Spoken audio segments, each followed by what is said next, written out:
ఈ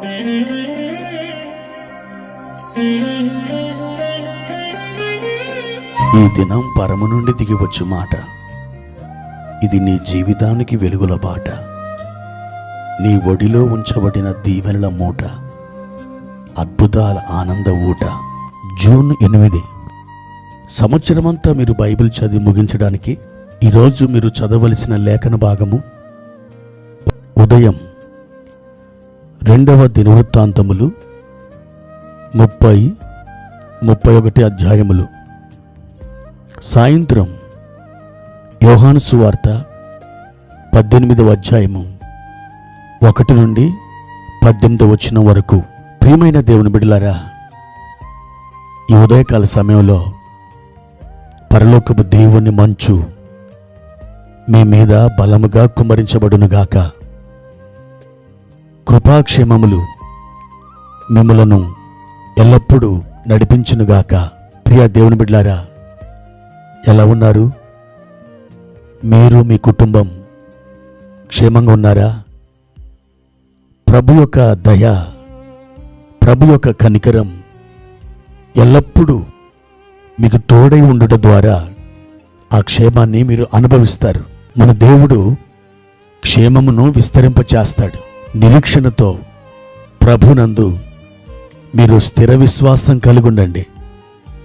మెల్లమెల్లగా ఆయన యొక్క దక్షిణ హస్తం మీ జీవితంలో బలమైన కార్యములు చేయడం మీరు అనుభవిస్తారు. ఈ దినాలలో ఏ శ్రమ, ఏ దుఃఖము, ఏ బాధ, ఏ వేదన మిమ్మల్ని కలవరానికి గురి చేసిందో, మీరు దేనిని బట్టి చింతపడుతున్నారో తప్పకుండా దాని నుండి మీరు విడిపించబడతారు. దేని ద్వారా మీలోని శాంతి, సమాధానం మిమ్మలను విడిచిపెట్టి వెళ్ళిందో, దేవుని హస్తం మీ జీవితంలో మరలా కదలడం ద్వారా ఆ శాంతి, ఆ సమాధానం నిశ్చయముగా మీరు పొంది తీరుతారు. ప్రియ దేవుని బిడ్డలారా, ఈ ఉదయకాల సమయంలో ప్రభువారు మనకిచ్చిన వాక్య భాగాన్ని చదువుకుందాం. 2వ దినవృత్తాంతముల గ్రంథం 25వ అధ్యాయము 8వ వచనం.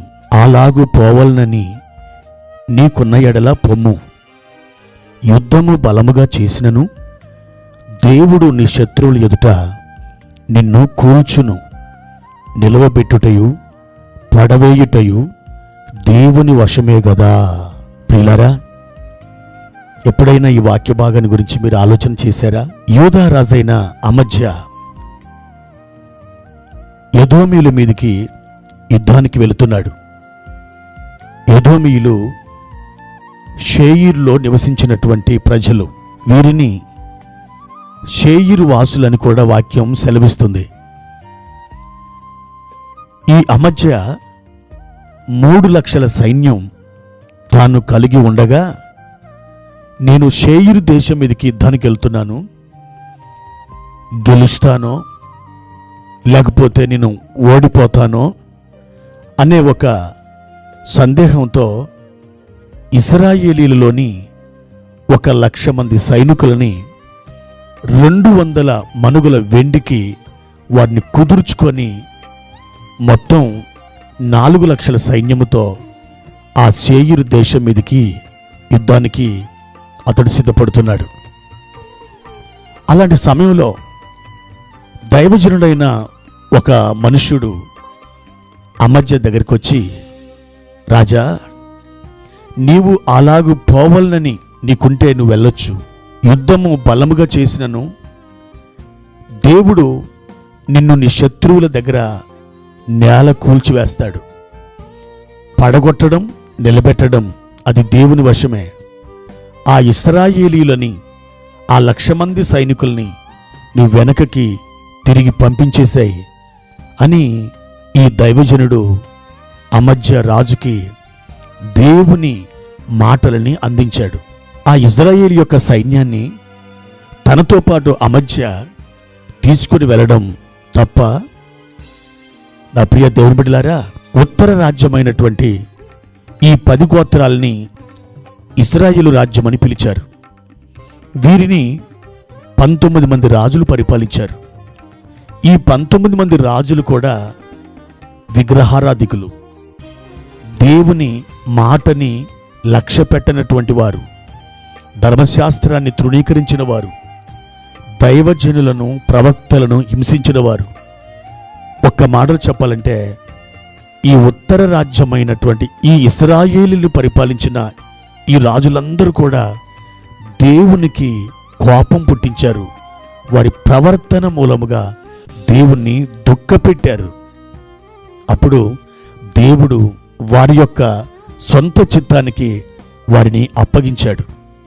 అయితే దేవుడు విసర్జించిన, దేవుడు ఎడబాసిన, దేవుడు త్రోసివేసిన ఆ ప్రజల్ని ఈ అమధ్యరాజు 1,00,000 మందిని 200 మనుగుల వెండి ఇచ్చి తనతో పాటు యుద్ధానికి తీసుకుని వెళ్తున్నాడు. అప్పుడు ఈ దైవజనుడు రంగప్రవేశం చేసి, నువ్వు ఎంతమాత్రం వారిని నీతో పాటు తీసుకెళ్ళవద్దు, దేవుడు తప్పకుండా నిన్ను నేల కూలుస్తాడు. ఒకవేళ నీకు బలముండి నువ్వు బలముగా పోరాడినా నువ్వు ఓడిపోవడం ఖాయం, నిలబెట్టడం పడగొట్టడం దేవుని వశమే కదా అంటూ అమధ్యాన్ని హెచ్చరించాడు.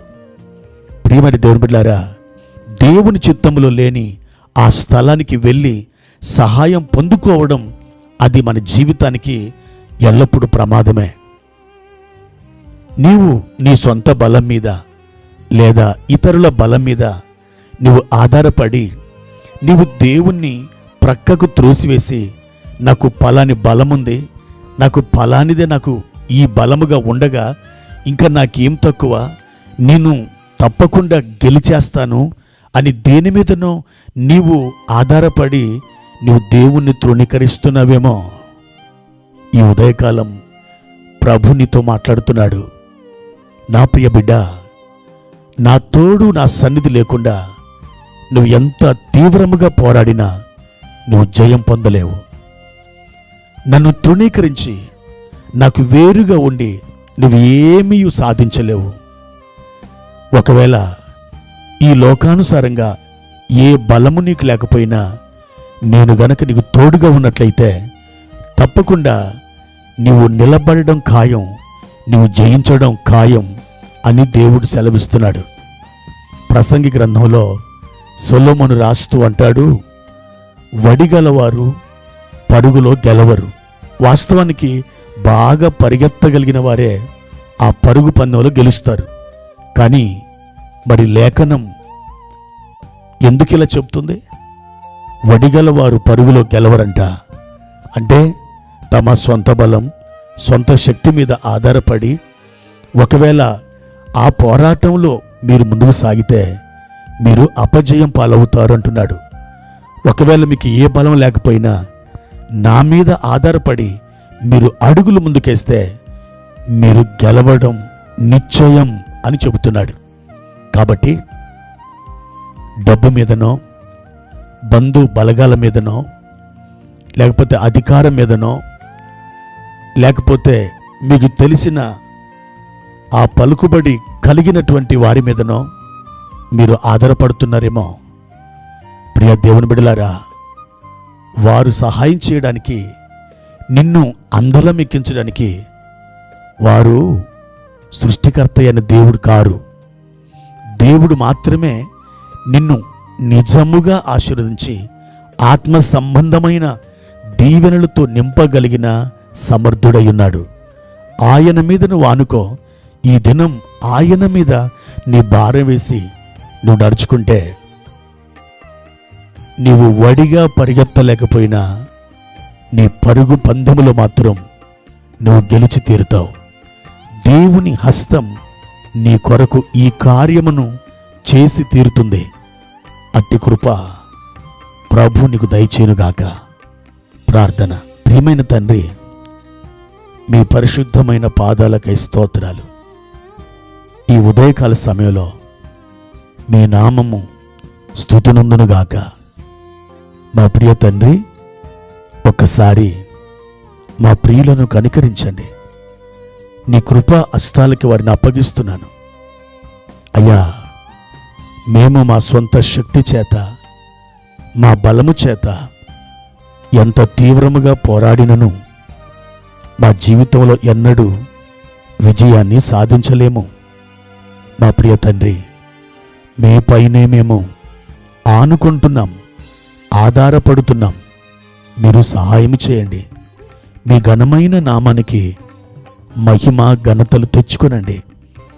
ప్రభువా, మా ప్రియులను లేవనెత్తి బలపరిచి స్థిరపరిచి వర్ధిల్ల చేయమని యేసు నామములో అడిగి వేడుకుంటున్నాము తండ్రి.